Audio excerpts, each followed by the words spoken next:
Challenge ہے، ہماری کسی کتاب میں بھی نہیں ہے کہ ہمارا بنیادی عقیدہ لا الہ الا اللہ چشتی رسول اللہ ہے۔ یار ہم آپ کو یہ چیلنج نہیں دیتے کہ اگلے ہفتے سے پہلے جواب دیں، نہیں سر، قیامت سے پہلے جب مرضی جواب دیتے ہیں، سارے مل بیٹھے اس کا کوئی جواب تلاش کریں۔ ہم کوئی آپ کے لیے ٹائم لائن مقرر نہیں کریں گے کہ آپ کہیں کہ نہیں ہمیں تو ٹائم بڑا تھوڑا دیا گیا تھا ورنہ ہم جواب دے لیتے، نہیں سر، ٹائم قیامت ہے۔ مرزا جیلمی بار بار لوگوں کو یہ باور کرواتا ہے کہ یہ بریلویوں کا بنیادی عقیدہ لا الہ الا اللہ چشتی رسول اللہ۔ سنو، ایک ہے کلام، ایک ہے متکلم، ایک ہے لا الہ الا اللہ چشتی رسول اللہ کا یہ کلمہ، اور ایک ہے کہ یہ کلمہ فلاں نے پڑھایا۔ یہ دو الگ الگ باتیں ہیں۔ کلمے کے حوالے سے ہم اہل سنت و جماعت کا واضح طور پر یہ موقف ہے، اور آج تک میرا چیلنج ہے، اہل سنت و جماعت کی علم الکلام کی سینکڑوں کتابیں ہیں ہمارے مدرسوں میں بچوں کے لیے، بنیادی عقائد کی اردو کے چھوٹے رسالوں سے لے کر شرح عقائد اور احکام اور بڑی بڑی جو علم الکلام کی کتابیں ہیں ان تک یہ سینکڑوں کتابیں بنتی ہیں۔ ہماری کسی کتاب میں بھی نہیں ہے کہ ہمارا بنیادی عقیدہ لا الہ الا اللہ چشتی رسول اللہ ہے، بلکہ ہمارا بنیادی عقیدہ، ہمارا کلمہ لا الہ الا اللہ محمد الرسول اللہ ہے۔ اور غور سے اور واضح طور پر سنو، ہمارا کلمہ لا الہ الا اللہ محمد الرسول اللہ ہے، اور ہم یہ واضح ہمارے بزرگ لکھ کر گئے ہیں کہ جو کوئی شخص لا الہ الا اللہ محمد رسول اللہ کے کلمے کے بغیر کسی اور کا کلمہ پڑھے گا وہ کافر ہے، وہ دار اسلام سے خارج ہے۔ فتاوی رضویہ جلد نمبر 15 صفحہ نمبر 719، اعلی حضرت لکھتے ہیں کہ اگر کوئی شخص کہے کہ میں اللہ کا رسول ہوں، یا فارسی میں کہے کہ میں پیغمبر ہوں، کافر ہو جائے گا، اگرچہ اس رسول سے مراد لغوی معنی لے کہ میں فلاں کا بھیجا ہوا ہوں، یعنی کسی بھی رسول محمد رسول اللہ کے بغیر اگر کسی غیر نبی، کسی غیر رسول کا کوئی شخص کلمہ پڑھے گا رسول اللہ محمد رسول اللہ کے کلمے کے بغیر، تو ہمارا واضح فتویٰ کیا ہے؟ ایسا شخص دائرہ اسلام سے خارج ہے۔ فتاوی خلاصہ میں بھی یہی لکھا ہے، فصول احمدیہ میں یہی لکھا ہے، فتاوی ہندیہ میں یہی لکھا ہے، جامع فصولین میں یہی لکھا ہے، اور فتاوی رضویہ میں بھی یہی لکھا ہے۔ میرا 10 کروڑ روپے کا چیلنج ہے مرزے کو، میرا 10 کروڑ روپے کا چیلنج ہے مرزے کو۔ وہ کہتا ہے کہ یہ ان کا بنیادی عقیدہ ہے لا الہ الا اللہ چشتی رسول اللہ۔ میرا تمہیں چیلنج ہے، اہل سنت و جماعت کے کسی ایک عالم کی کتاب میں دکھا دو کہ اس نے لکھا ہو کہ لا الہ الا اللہ چشتی رسول اللہ ہمارا کلمہ ہے اور چشتی رسول اللہ ہمارا عقیدہ ہے۔ 10 کروڑ بھی دوں گا، تمہارے ہاتھ پہ بیعت بھی کر لوں گا۔ مفتی حنیف قریشی صاحب نے جو گفتگو کی ہے، میں انشاءاللہ تعالی اس کو 7 علمی پوائنٹس کی شکل میں جو انہوں نے گفتگو اقوال زرعی ارشاد فرمائے ڈسکس کروں گا۔ ظاہر ہے میں تو انجینئر ہوں، تو آپ کو پتا ہے میں بالکل اس کو کریٹیکلی چیزوں کو دیکھ کے بلیک اینڈ وائٹ میں جس طرح چیز لا کے سامنے رکھی جاتی ہے نا، میں پبلک کے سامنے رکھوں گا، اور پھر عوام الناس فیصلہ کرے گی کہ کس کا موقف قرآن و سنت کے مطابق ہے اور کس کا موقف جو ہے وہ قرآن و سنت کے منافی ہے۔ علمی پوائنٹ نمبر 1، مفتی صاحب نے فرمایا کہ انجینئر صاحب جو ہیں وہ کروڑوں لوگوں کو گستاخ رسول اور ختم نبوت کا منکر اور کافر ڈکلیئر کرتے ہیں، اور علماء کی بے حرمتی کرتے ہیں ان عقائد اور نظریات کی بنیاد کے اوپر۔ آپ اندازہ کریں وہ بریلوی جنہوں نے باقی تمام مکاتب فکر کے کروڑوں لوگوں کو گستاخی کے نیزے کی نوک پہ لیا ہوا تھا پچھلے 100 سال سے، آئندہ قابو میرے فرعون۔ ہاں، اب ان کو اس ہیٹ کا اندازہ ہوگا۔ جب تک بات دوسروں پہ تھی یہ انجوائے کرتے تھے، آج اپنے پہ بات آئی ہے تو اب یہ کہہ رہے ہیں کہ جی ہمیں گستاخ رسول اور ختم نبوت کا منکر کروڑوں لوگوں کو انجینئر صاحب کافر کہتے ہیں۔ میں نے آج تک نہ تو کسی کو کافر ڈکلیئر کیا، نہ گستاخ رسول ڈکلیئر کیا، سوائے ان کے جو چشتی رسول اللہ کے قائل ہیں۔ اگر تم قائل نہیں ہو تو تمہیں فکر ہی نہیں ہونی چاہیے۔ جو لوگ قائل ہیں یہ ان کے لیے تکلیف والی چیز ہوتی ہے۔ جب تمہارا دعویٰ ہے کہ ہمارا یہ کلمہ ہی نہیں ہے، ہمارا کلمہ لا الہ الا اللہ محمد رسول اللہ ہے، اور انجینئر صاحب جھوٹا الزام لگا رہے ہیں، پھر کوئی تکلیف نہیں ہونی چاہیے۔ بس پھر عوام کو یہی بتایا کرو کہ یہ کتابیں ہم نے نہیں چھاپی، ہمارے بزرگوں نے یہ نہیں فرمایا، ہم نے مناظرے نہیں کیے، تاکہ عوام آپ کی شکل، آپ کی پرانی ویڈیوز کی شکل میں آپ کے سامنے رکھے کہ جھوٹ بولنا بند کرو۔ خواجہ معین الدین چشتی اجمیری قدس سرہ نے فرمایا کہ میں حضرت مخدوم شیخ یوسف چشتی قدس سرہ کی خدمت میں حاضر تھا۔ ایک شخص بیعت کے ارادے سے آیا، خواجہ کے قدموں پر اپنا سر رکھا اور عرض کیا بیعت کے لیے حاضر ہوا ہوں۔ خواجہ پر کیفیت طاری تھی، یہ بات نوٹ کریں، مسلم شریف کی وہ حدیث نکال لیجیے، کیا کہ خواجہ پر کیفیت طاری تھی، ان کی میں وضاحت ذرا بعد میں کرتا ہوں۔ اور پھر فرمایا کہ اگر تم کہو کہ لا الہ الا اللہ چشتی رسول اللہ تو میں تمہیں مرید کر لوں۔ چونکہ وہ شخص دھن کا پکا اور سچا تھا، اس نے فوراً اقرار کر لیا کہ خواجہ نے بیعت کے لیے اسے اپنا ہاتھ دیا اور اسے بیعت کر لیا۔ پھر فرمایا سنو میں کون ہوں۔ کوٹی صاحب یہ بات آپ کیوں چھوڑ گئے؟ اس لیے چھوڑ گئے کہ آپ نے خیانت کرنی تھی۔ خواجہ نے کہا فرمایا سنو کہ میں کون ہوں اور کیا ہوں، محمد الرسول اللہ صلی اللہ علیہ وسلم کے دربار کے کمینے غلاموں میں سے ایک ہوں۔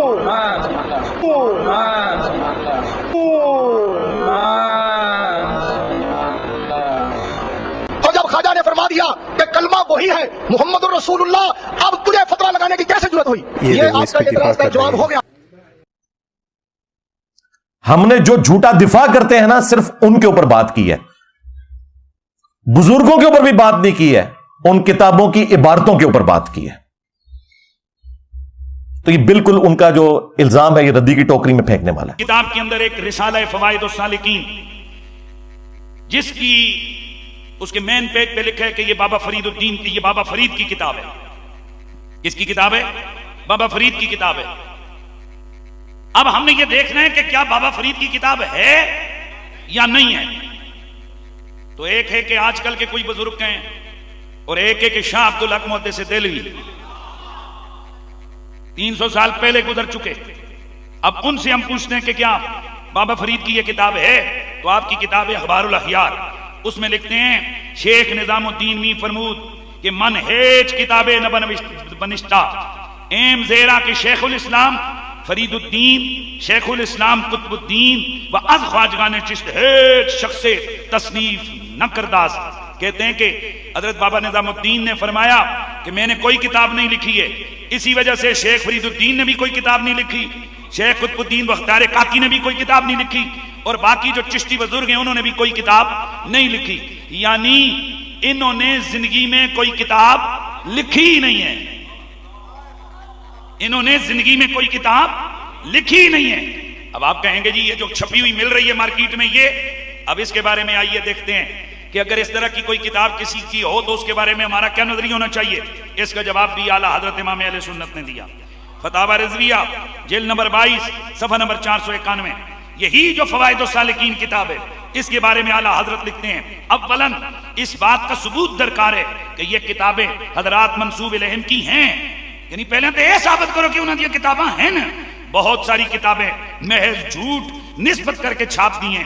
ثانیاً اگر بیان ثقات سے ثابت بھی ہو کہ ان حضرات کی کوئی کتاب اس نام کی تھی تو بلا شبہ یہ مشہور متداول نہیں بلکہ کتب غریبہ ہیں، اور غریبہ پر اعتماد جائز نہیں ہے۔ اور اب آگے اور بڑھیے، اعلیٰ حضرت فتاوی رضویہ جلد نمبر 15 صفحہ نمبر 555 وہ فرماتے ہیں کوئی کتاب یا رسالہ کسی بزرگ کے نام سے منسوب ہونا اس سے ثبوت قطعی کو مستلزم نہیں، یعنی اگر لکھ دیا ہو کہ فلانے نے لکھا ہے اس سے قطعی طور پہ ثابت نہیں ہوتا۔ بہت سارے رسالے خصوصاً اکابر چشت کے نام سے منسوب ہیں جن کا اصلاً کوئی ثبوت نہیں۔ ثانیاً کسی کتاب کا ثابت ہونا اس کے ہر فکرے کا ثابت ہونا نہیں، یعنی اگر ثابت بھی ہو جائے کہ یہ کتاب فلاں کی ہے تو یہ ثابت کرنا بڑا مشکل ہے کہ ہر لفظ ہر فکرہ اس کا ہے۔ بہت سارے بزرگوں کی کتابوں میں الحاقات موجود ہیں، جیسے کہ الیواقیت والجواہر میں امام شارانی نے تفصیل بیان کی ہے کہ حضرت محی الدین ابن عربی کی کتابوں میں خود بخود الحاقات ہیں۔ اسی طرح اعلیٰ حضرت امام اہل سنت آگے لکھتے ہیں جلد 15 صفحہ نمبر 556 فرماتے ہیں کتاب کا چھپ جانا اسے متواتر نہیں کرتا کہ چھاپے کی اصل وہ نسخہ ہے کہ جو کسی الماری میں ملا اس سے نقل کر کے کاپی ہوئی سیدھی صاف باتوں میں کسی کتاب سے کہ ضمنی طور پر کسی بزرگ کی طرف منسوب ہو، اسناد اور باتیں، اور ایسے امر میں جسے مسند کلمہ کفر بنایا اور اس سے توہین شان رسالت کے جواز پر سند لانا ہے، اس پر اعتماد کرنا اور باتیں۔ علماء کے نزدیک ادنا درجہ ثبوت یہ تھا کہ ناقل کے لیے مصنف تک سند مسلسل متصل بذریعہ ثقات ہو. یعنی اعلیٰ حضرت لکھ گئے کہ کسی صوفی کی بزرگ کی کتاب کے اندر کوئی عام ادب و آداب کا واقعہ ہے تو قبول کرنے میں کوئی حرج نہیں ہے، لیکن اگر کسی کفریہ بات کی طرف نسبت ہے کہ یہ اس کتاب میں ہے تو کہتے ہیں جب تک قطعی طور پر ثابت نہ ہو ہم اس کتاب کو اس کے ذمہ نہیں لگا سکتے. وہ کہتے ہیں کہ جی یہ جو بزرگوں کی تعلیمات ہیں نا، یہ انہوں نے خود نہیں کتابیں لکھی ہوئی، یہ تو ملفوظات ہیں ان کے، لوگوں نے بعد میں جمع کر دیے، پھر اس میں الحاقی عبارتیں بھی ہیں جو بعد میں داخل ہو گئیں، تو اس وجہ سے آپ کو اتنے کفریات اس کے اندر ملتے ہیں. اور پھر انہوں نے ساتھ اس کے ایڈ کیا کہ اگر یہ بزرگ ہمارے زمانے میں ہوتے نا تو ہم انہیں سامنے بٹھا کے خود پوچھتے کہ حضرت یہ آپ نے بکواس ارشاد فرمایا ہے؟ ہاں بکواس ہی ہے نا، بکواس چھوٹا لفظ بول رہا ہوں، کفر بکا ہے آپ نے، یہ چشتی رسول اللہ والا کفر آپ نے بکا ہے. اور اگر وہ کہتے ہاں میں نے بکا ہے تو ہم ان پہ کفر کا فتویٰ دیتے. یہ مفتی صاحب نے کہا ویڈیو میں کہ اگر یہ ہمارے زمانے میں آتے نا تو ہم ان سے پوچھتے کہ حضرت یہ آپ نے کہا ہے، ہم نہیں مان سکتے آپ نے کہا ہے. اگر پھر بھی وہ کہتے نا کہ ہم نے کہا ہے تو ہم ان پہ کفر کا فتویٰ دے دیتے. سرکار تو یہی تو بات میں بھی کر رہا ہوں، آپ نے مان لیا یہ کفریات ہیں. تو اس پہ میرا جواب یہ ہے کہ سب سے پہلے مجھے یہ بتائیں ان کی لیگیسی کون آگے لے کے چل رہا ہے، ان کی کتابیں کون پرنٹ کر رہا ہے؟ یہود و نصارہ پرنٹ کر رہے ہیں یا بریلویوں کے بزرگ آج تک یہ 700-800 سال سے گند سمیٹتے ہوئے آ رہے ہیں؟ پرنٹنگ تمہارے بابوں نے کی ہے. اگر تم لوگ سمجھتے ہو یہ کفریات تھے تو یہ کون سی دین کی خدمت ہوئی ہے کہ تم نے ان کے ملفوظات جمع کیے ہیں؟ نہیں جی، جو بات قرآن و سنت کے مطابق ہو وہ آپ لے لیں، جو قرآن و سنت کے مطابق نہ ہو وہ آپ نہ لیں. کیوں بھائی؟ جو قرآن و سنت کے مطابق ہے وہ تو پہلی قرآن و سنت میں لکھی ہوئی ہے. اینج کر کے کان کیوں پھڑنا ہے؟ نظر ادھر رکھو اپنی کتابوں، لاؤ چوک چ رکھ کے اگ، جن میں گستاخیاں لکھی ہوئی ہیں، اپنے ناموں کے کلمے پڑھوائے ہوئے ہیں تمہارے بزرگوں نے. نہیں وہ الحاقی عبارتیں ہیں، وہ بعد میں شامل ہو گئی ہیں. پرنٹ کیوں کر رہے ہو؟ جی ہمارے اعلیٰ حضرت نے تو فتاوی رضویہ کے اندر کہہ دیا تھا کہ جی اگر کوئی شخص یہ دعویٰ کرے کہ میں اللہ کا رسول ہوں تو اسے کافر کہیں گے. ایک کیڑی ایڈی پی ایچ ڈی گل ہے جی انہوں نے پبلک کی ہے، تو سارے کو پتا ہے. بڑا احسان کیتا ہے جی اعلیٰ حضرت نے امت ہوتے کہ دس کے کہ اگر کوئی کہ میں اللہ کا رسول ہوں نبی علیہ السلام کے بعد تو ہم اسے کافر کہیں گے. یہ تو جو نے کیا کھڑیا ہے. اس سے پھر وہ کہتے ہیں وہ چشتی رسول اللہ والی ساری چیزیں فارغ ہو جاتی ہیں، کیونکہ اعلیٰ حضرت نے پھر اس میں یہ بھی کہا کہ چشتیہ کے بزرگوں کی طرف جو کتابیں ہیں نا یہ غلط منسوب ہوئی ہوئی ہیں، انہوں نے یہ باتیں نہیں کہیں. لیکن سرکار اعلیٰ حضرت بھی پھر میری داڑھ تھلے آ گئے. میں نے ان کو بتایا کہ بھائی فتاوی رضویہ میں آپ چشتیہ کے بزرگوں سے تو جان چھڑا لو گے، لیکن فتاوی رضویہ میں اعلیٰ حضرت نے ایک ایسی کتاب کی تعریف کی ہے، نہ صرف تعریف کی بلکہ کہا یہ رسول اللہ کی بارگاہ میں مقبول ہے. سبع سنابل، اس کے اندر بھی چشتی رسول اللہ نکلا ہے. اگر اعلیٰ حضرت کو پتا تھا کہ اس میں چشتی رسول اللہ لکھا ہوا ہے، اس کے باوجود اس نے تعریف کی تو اعلیٰ حضرت گیا. اعلیٰ حضرت صاحب تسی گئے، اور اگر نہیں پتا چلا تو تیری بزرگی گئی. کہتے ہیں نا غوث وقت ہے، دلوں کے حال جانتے ہیں. اور سارے غوث فارغ ہو گئے 800 سال تو کسی کو پتہ نہیں لگا کی کوڑ لکھے ہے تھوڑی کتاب اندر. تو اعلیٰ حضرت بھی مجرم ہے، کیونکہ انہوں نے حشت بہشت کو اگر فراڈ کہا ہے نا تو سبع سنابل کی تعریف کی ہے، اور تم لوگ تو حشت بہشت بھی چھاپ رہے ہو اور سبع سنابل بھی چھاپ رہے ہو. لہذا چشتی رسول اللہ اعلیٰ حضرت کے کھاتے میں ڈل گیا. سیدھی سی بات ہے، اعلیٰ حضرت کو کوئی اس حوالے سے ہم چھٹی نہیں دے سکتے. اور تفنن کے لیے میں عرض کروں گا پھر کہ اعلیٰ حضرت پھر اسے مانو کہ جس نے اتنے 100 سال بعد تمہیں بتایا کہ تمہارے بزرگوں نے کتابوں میں کیا گند گھولا تھا اور تمہارے بزرگوں نے کیا کتابوں میں گند چھاپا تھا. یہ تو جس نے بتایا نا اسے پھر اب اعلیٰ حضرت مانو، اور ٹائم قیامت تک ہے، مننا کو نہیں تسی. ہاں لیکن آپ کے عوام مانیں گے انشاءاللہ تعالی. اب میں آخری جو اس کو میں سم اپ کر رہا ہوں، یاد رکھیے حدیث کی کتابوں میں بھی جب ساری باتیں لکھی ہوئی قابل قبول نہیں ہے، تو صوفیاء کی جو کتابوں میں سارا کچھ لکھا ہوا ہے وہ تو بالکل بھی قابل قبول نہیں ہے. اب میں ایک چیز اور عرض کروں گا.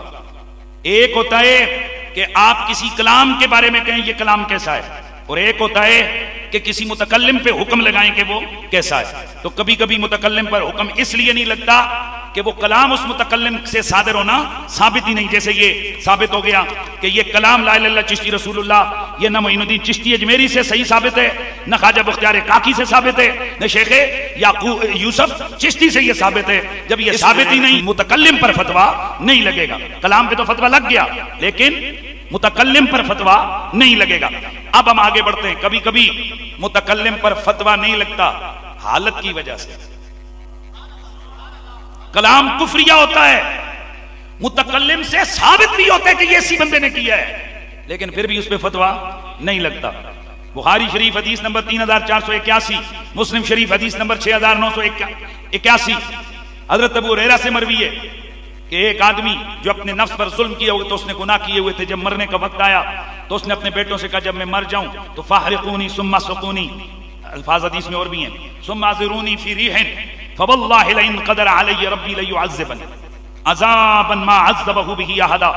بیٹوں سے کہنے لگا بیٹو جب میں مر جاؤں تو تم نے یوں کرنا ہے کہ مجھے جلانا ہے، میری لاش کو جلا کر اسے ہوا میں اڑا دینا ہے، اور ایک روایت میں آتا ہے کہ اسے تم نے پانی میں بہا دینا ہے.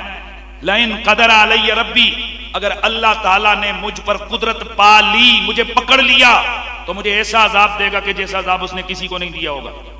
اللہ کے حبیب فرماتے ہیں اللہ تعالیٰ نے زمین کو حکم دیا کہ اس کے سارے جو یہ راکھ کے ذرات ہیں ان کو جمع کر. اللہ کے اذن سے وہ زندہ ہو گیا. مالک نے فرمایا ما حملک علی ما صنعت، یہ کیوں کروایا ہے کہ خود کو جلوا دیا، اور یہ جو تو نے حرکت کی ہے کیوں کی ہے؟ کہنے لگا یا رب خشیتک، یا اللہ میں تجھ سے ڈر گیا تھا، تیرے خوف کی وجہ سے ایسا کیا.